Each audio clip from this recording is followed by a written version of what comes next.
Yeah, chapter 4, verse 157. They neither killed him nor crucified him, but it was made to appear unto them. What about it? That's in the Quran, chapter 4, 157? That's the verse you're referring to, yeah. Surah An-Nisa. I'm pulling it up That's right the now. passage. Yeah, go there. Yeah, so basically in that surah, it's saying that Jesus was never crucified. No, that's not what it says. Reread it. They neither killed him nor crucified him, but it so appeared unto them. They neither killed him nor crucified him, but it so appeared unto them. It's not as simple as you think it is.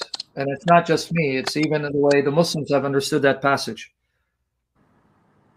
For example, you have Shabir Ali who says they did crucify him, but he wasn't killed by crucifixion.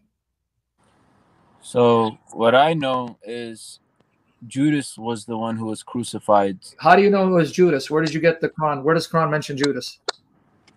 I got this from... I can pull it up for you. Yeah, you can pull up anything, but how do you know it's Judas? Where does the Quran say it's Judas? Let me get it for you. Just 1 second. Yeah, they said that Judas was made to look like Jesus. Yeah, who said that? I said, where does the Quran say? And you said they said. Where does the Quran even mention the names of Jesus' disciples? What I asked you was, how do you know Judas is a follower of Jesus? Where does the Quran say that?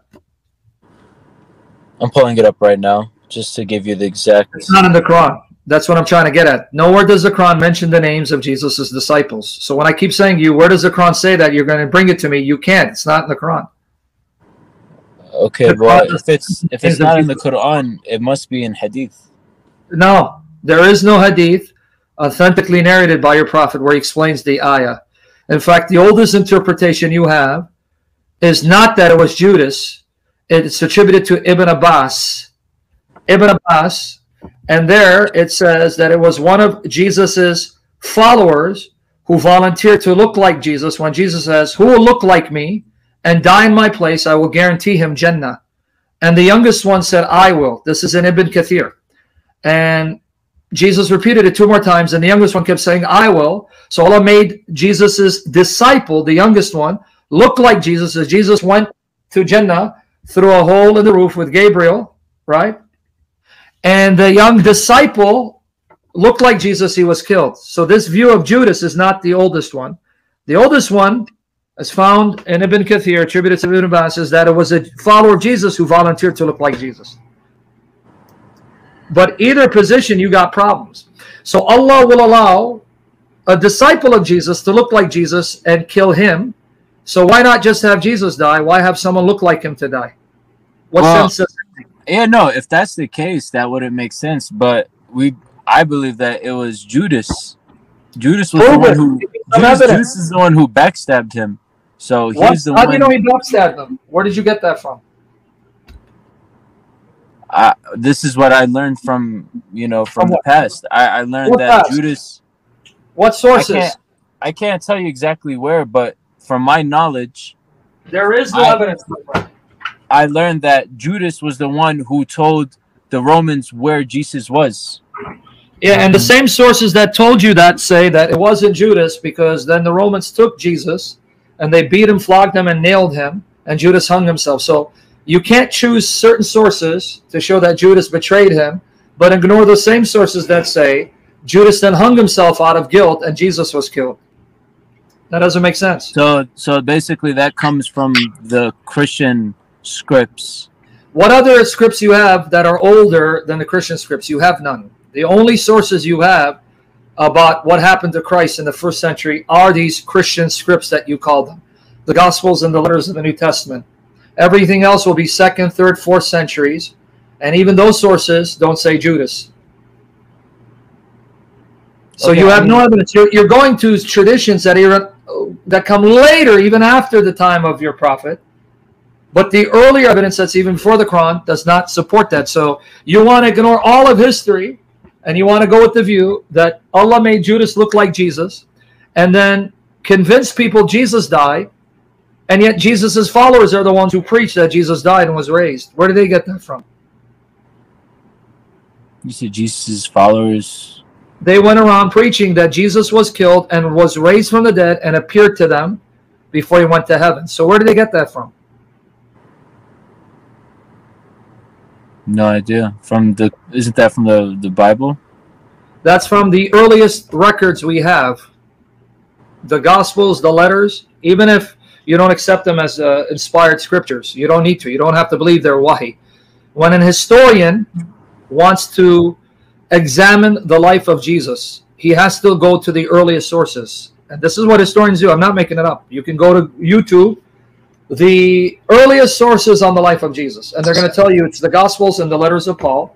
And when they examine them, they apply what's called the historical method, principles to determine whether this happened or not. And on those historical grounds, even an atheist scholar like Bart Ehrman will tell you that we know for a fact Christ was killed. We know for a fact that his followers believed they saw him alive physically and was taken to heaven physically, and they preached that. Now, he doesn't believe Jesus was raised because he's an atheist. But he goes, but we know for a fact he was killed and that his followers were convinced they saw him alive physically and he went to heaven. So where are you getting Judas? I don't know. When even historical scholars who are skeptics, atheists, will say it is a fact he was killed by crucifixion. That's one fact we know for certain. And his followers were convinced they saw him alive physically after he was killed, which led them to preach that God raised him from the dead and he will return from heaven at the end of time. So where's your evidence that's earlier and more reliable? You have none. That's true. I mean, it is based off of faith at that point. Well, I mean, you can't just have faith that's blind. You have to have faith in facts that will lead you to take a step of faith. Well, I have enough facts that I can then believe this.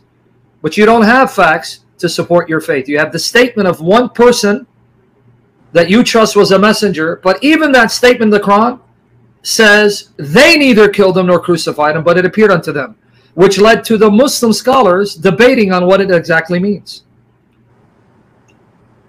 They couldn't even tell you the exact meaning. That's why I said, if you go to Ibn Kathir, don't take my word for it. Go to the commentators, Qurtubi, Tabari, Raz, whoever you want. They'll tell you that some said Jesus died for 3 hours, 7 hours, and was raised. Some said that it was Judas the betrayer, but others say it was one of his own disciples. And as I said, the oldest interpretation was that his disciples. Now you're acting up. So even the Muslim scholars, they're not agreed who was made to look like him. Some say Tatawis, the general. Some say Judas. Some say no, one of the disciples.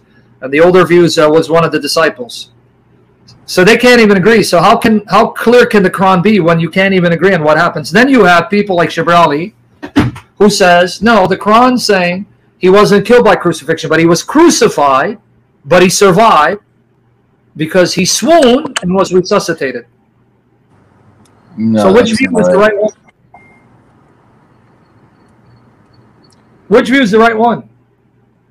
I'm going with the ayah from the Quran that obviously states that it was. What does it mean? It was made to appear that he was crucified and killed. So what does that mean? Because they're all going by that ayah and explaining it differently. So what does that mean? Simply what it is. It was made to. Simple. Shabir says what it means is he was crucified, but he didn't die by crucifixion. It appeared to the Jews that he did die by crucifixion. No, he passed out and was revived later on. So what do you mean simple? I just gave you Muslims who don't see it as simple because they're all over the map. They can't agree. They're following nothing but conjecture, just like the Quran says. So which is it? I believe what the Quran says. Okay, well, it says that they neither killed nor crucified him. Okay, the Romans did. That's it, end of story. The Jews didn't, the Romans did. Okay, simple, you see? What do you mean? It's talking about the Jews boasting they killed Jesus. It says they didn't kill him, they didn't crucify him. Exactly, the Romans did. So we agree. You didn't do it, Jews, the Romans did. See, simple. So you keep thinking. Yes and no. I mean, the Jews had a fact in the matter that they could have stopped it or did something about it, but they ordained it themselves. No, but see, simply, if I go by its simple text, it simply means you didn't do it, the Romans did. See, simple. Refute it. See, when you keep saying it's simple, and I keep telling you, no, it's not simple, the Muslims themselves are confused what it means. You keep saying it's simple. Yeah, to the Ismailis, it's simple. It means that they killed his body, not his spirit. So they thought that by killing his body, he died, but no, his spirit lives on. That's Ismailis. They're Muslims. Simple.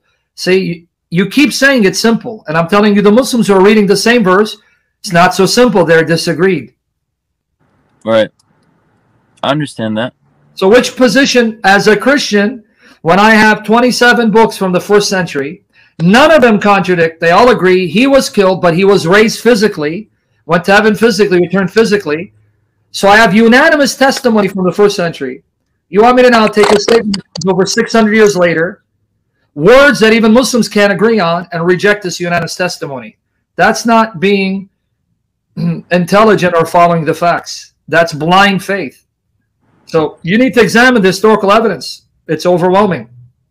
It's not simply a position of faith. As I said, atheist historians, and I'm giving you a name, Bart Ehrman, who thinks the Bible is full of errors. He doesn't believe God exists. He doesn't believe Jesus even did miracles. But he says, as a historian, examining the earliest sources on the life of Jesus and applying the historical method, I can tell you Christ was killed as a fact of history. That I know.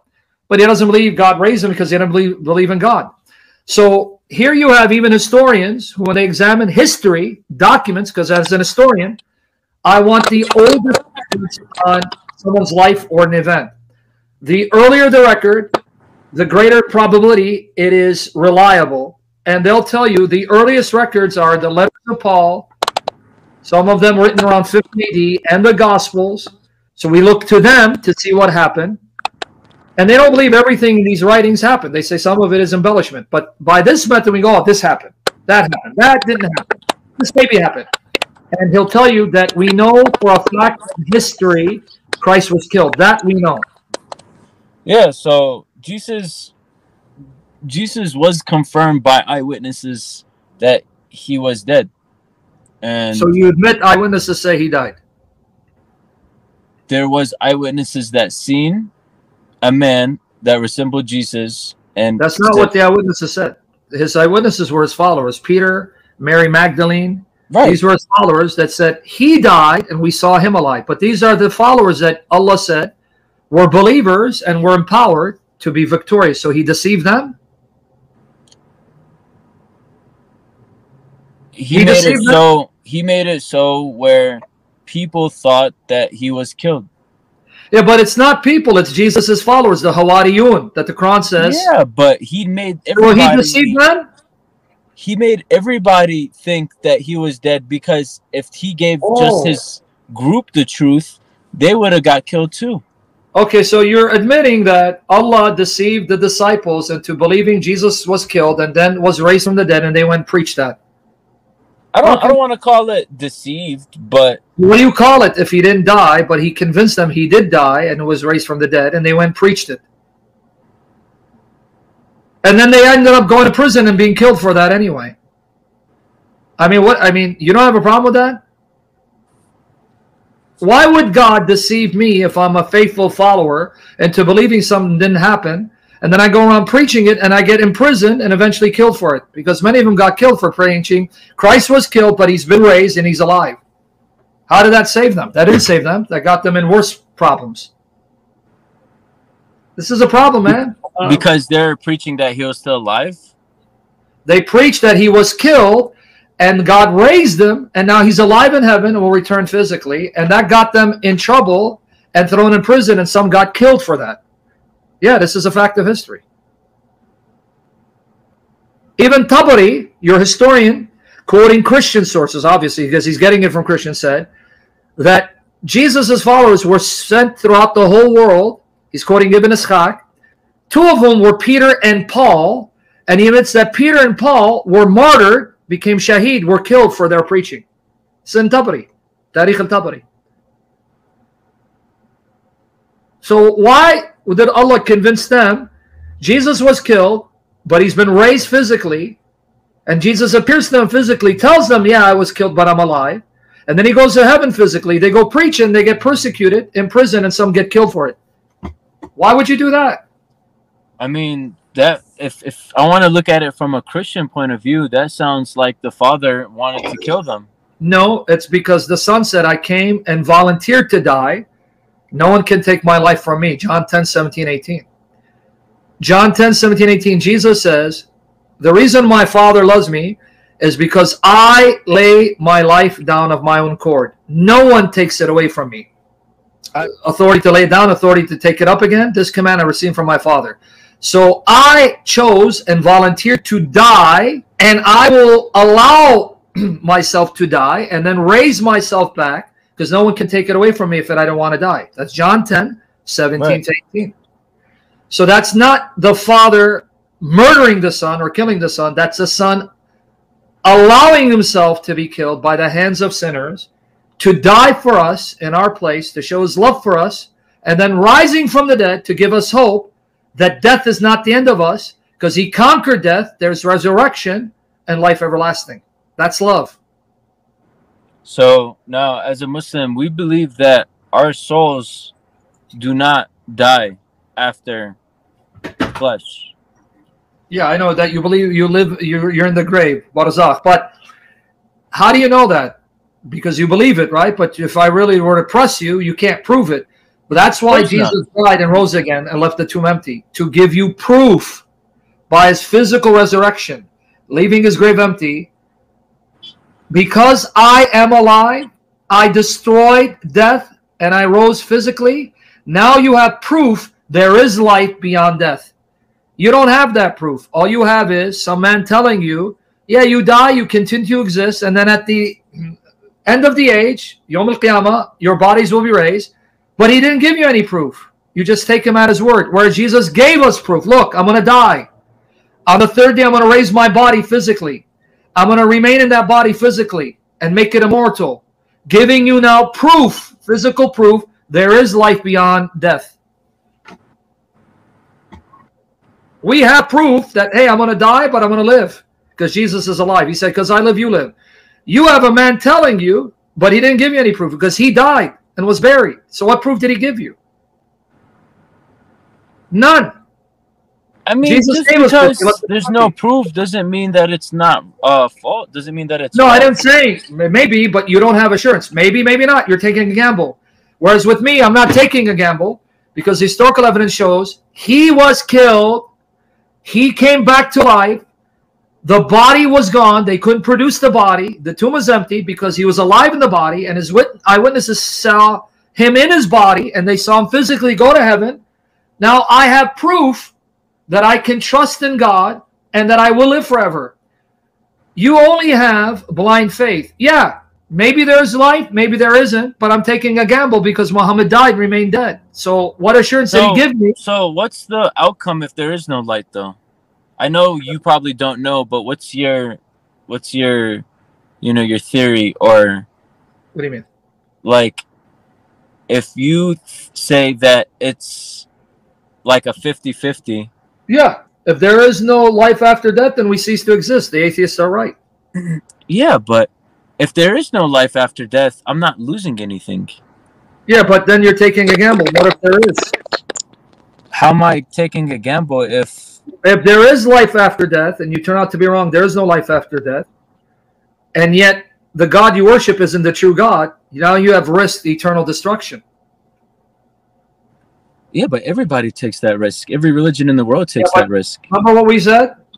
To have faith in facts that are demonstrably true makes more sense than having blind faith and having no facts for trusting what this person says. So yes, it's faith, but I have facts that God has given me that when I take this step of faith, I'm on strong grounds.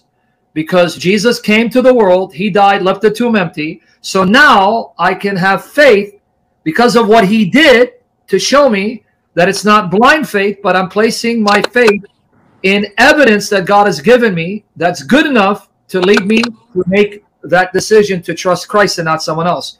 What evidence do you have to trust Muhammad and follow his religion? You have none.